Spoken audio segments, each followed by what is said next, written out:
Bonjour à tous les amis turfistes, j'espère que vous allez bien et que vous êtes prêts pour un nouveau rendez-vous spécial Quintet, ici sur Flèche Turf, votre chaîne d'analyse professionnelle.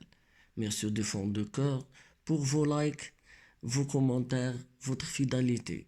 Vous êtes une vraie famille. Je vous remercie de fond de cœur.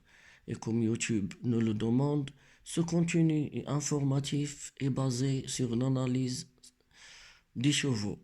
Il ne s'agit pas d'un conseil en pareil. Là du but, en comportant la course par poussée à jouer. Aujourd'hui, direction les amis Vincent, le temple du trot, sur une course disputée sur 2850 mètres, un parcours de tenue, exigeant où seuls les chevaux capables de monter, respirer et relancer à la fin pouvant espérer une place à l'arrivée. Alors c'est une course des professionnels. Attention, restez bien jusqu'à la fin. Je te donne ma combinaison flèche turf. Comme toujours, 4 bases solides, 3 outsiders dangereux et un tocard spéculatif. Et un petit message VIP au début, comme d'habitude. Si tu veux recevoir un ticket VIP 6 chevaux étudiés en profonde avec les chevaux les plus chauds et la réunion, écris simplement VIP sur mon numéro WhatsApp sur plus 212, le 6, le 5, le 4, le 2, le 4, le 1, le 7, le 8 et le 3. Vous trouvez mon numéro sur la description de ce vidéo. Tu recevras ton analyse privée directement et je te répondrai personnellement, comme toujours. Bon, restons sur notre quintet. Commençons par les bases. Première base solide, ça sera le 12, Kit Bernie, un cheval au top de sa forme. Sa dernière course a fait deuxième. C'est simple, c'est le cheval le plus régulier de l'eau. Il sait tout faire, démarrer, attendre, finir vite avec Franck Nivard, un driver qui excelle dans les parcours de tournée. La confiance est maximale sur ce qu'il nous montre en ce moment. Impossible de la sortir des 4 premières, c'est une base ultra solide, ce numéro 12. Alors ma première base solide, ça sera le 12 Kate Bernet. Deuxième base solide pour ce quintet, ça sera le 14 Keisco de Fayal. Un vrai machine à répéter ses courses. Sa dernière course a fait troisième. Elle tient la distance. Elle est maniable, elle est combative. Bert Brand Rochard le connaît parfaitement et sait comment le placer pour faire la différence dans la montée. Le profil de Vincent Louis va comme un genre, bien sûr, c'est une base sûre et sérieuse. Alors ma deuxième base pour ce quintet, ça sera le 14, Kisco de Fail. Troisième base solide pour ce quintet, ça sera le 13, Cabotine Genevrey. Un cheval courageux, capable de belles accélérations lorsqu'il peut se caler dans un dos. Sa musique est très bonne, semblée irrégulière, mais attention, les contests de course ne l'ont pas toujours servi. Attention, avec des tomates, un pilote très abeille pour économiser les chevaux. Il peut montrer son vrai visage. Sur ce profil, il a parfaitement la pointure d'un quintet. Attention à ce numéro 13, les amis. Troisième base solide de ma sélection. Ça sera ce numéro 13. Attention, Cabotine Ginevray. Surtout quand il y a Thomas. Au sulky, c'est très dangereux. Bon, ma quatrième base pour ce quintet, ça sera le 1, le fils de Bazir. Vous le connaissez. Il est au top ces derniers moments. Et le cheval aussi, Cracus de Guess, écurie Bazir, comme j'avais dit, Drevé Bazir, ça suffit pour attirer la regarde. Sa dernière course a fait 4e sur le monté. Il a fait une 2e sur l'attelé.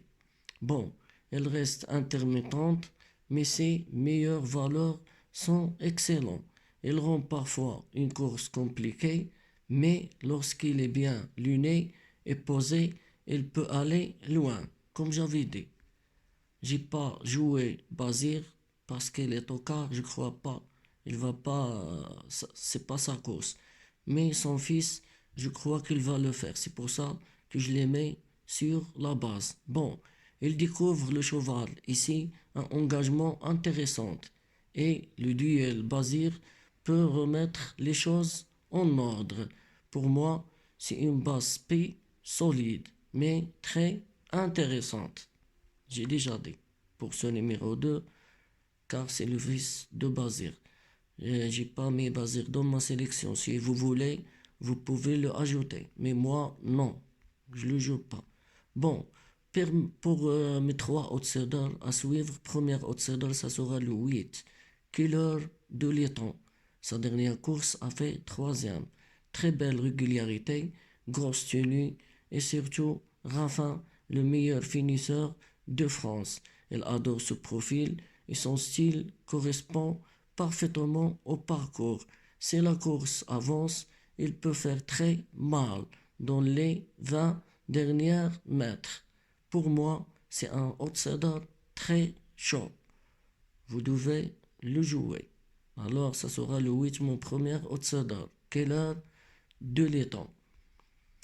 Deuxième outsider à suivre, ça sera le 7, Cubes de Gimili. Cheval explosif, jamais simple, mais redoutable quand il reste au trot. Sa dernière course a fait 7e, preuve qu'il faut juste un bon jour pour qu'il fasse l'arrivée. Attention. Et surtout, il y a Verva. C'est parfaitement l'utiliser. Avec un parcours propre, c'est un cheval capable de créer la surprise. Pour moi, c'est un gros outsider. Ce numéro 6, 7, Cubes du Jumelé. Ça sera mon deuxième outsider. Troisième outsider à suivre, les amis, ça sera le 11, Kiro de Huel. Sa dernière course a fait 5e, mais sa musique est pas mal. Il alterne les très bons et le moins bon, mais ses meilleures valeurs qui lui donnent une vraie chance. Monté par Mathieu Abrivard, vous le connaissez, toujours très inspiré sur les chevaux d'Ileka, avec un beau wagon, il peut décrocher une 4 ou 5e place. Pourquoi pas? Pour moi, c'est un outsider intéressant pour les rapports. Vous me connaissez, je cherche toujours les rapports. Bon. Et je finis avec mon tocard. Alors mon tocard, pour ce quintet, ça sera le 2, Karma de Beaufort. Sa dernière course a fait 8e. Oui, c'est irrégulier. Oui, il faut qu'il reste sage. Mais attention, elle a déjà montré une superbe pointe de vitesse. Et aussi, dans un lot ouvert comme celui-ci, un parcours parfait peut lui permettre de surprendre. Sa cote sera énorme. Vous me connaissez. Vous devez tenter avec moi. C'est comme ça qu'on... Voilà. Sans dire... bon, sa cote sera énorme comme j'avais dit. C'est exactement le profil de Tocard Flèche Turf. C'est ma trouvaille. Ce numéro 2. Capable d'un exploit si tout s'enchaîne bien. Attention à ce numéro 2, Karma de Beaufort. Ça sera mon tocard spéculatif. Bon, je résume ma sélection, les amis, pour ce quintet au 8, tiercé, quartet, quintet au 8 numéros. Bon, pour les bases, on a choisi le 12, le 14, le 13 et le 1. Mes 3 outsiders dangereux, ça sera le 8, le 7 et le 11. Mon tocard, ça sera le 2. Attention à ce numéro 2. C'est la combinaison flèche-turf, structurée, réfléchie propre, sans hasard, juste d'une analyse. Bon, ce contenu est une analyse, comme j'avais dit, destinée au divertissement et à l'information. Les paris comportant des risques. Jouez toujours avec modération. Ne misez jamais sous pression. YouTube exige qu'on rappelle que ceci n'est pas un conseil en pari. Bon, merci les amis pour votre présence, votre force, vos commentaires. Je suis vraiment très très satisfait de vous. Vous êtes une famille incroyable. Wallah, je vous aime. Continuez à liker, à partager, à commenter. Ça aide énormément la chaîne et ça permet à YouTube de recommander encore plus nos vidéos. Dis-moi en commentaire votre pays, d'où vous me regardez et votre cheval préféré dans ce quintet. Je vous répondrai personnellement aux commentaires. Prenez soin de vous, les amis, et que Flèche Turf vous porte droit vers la réussite.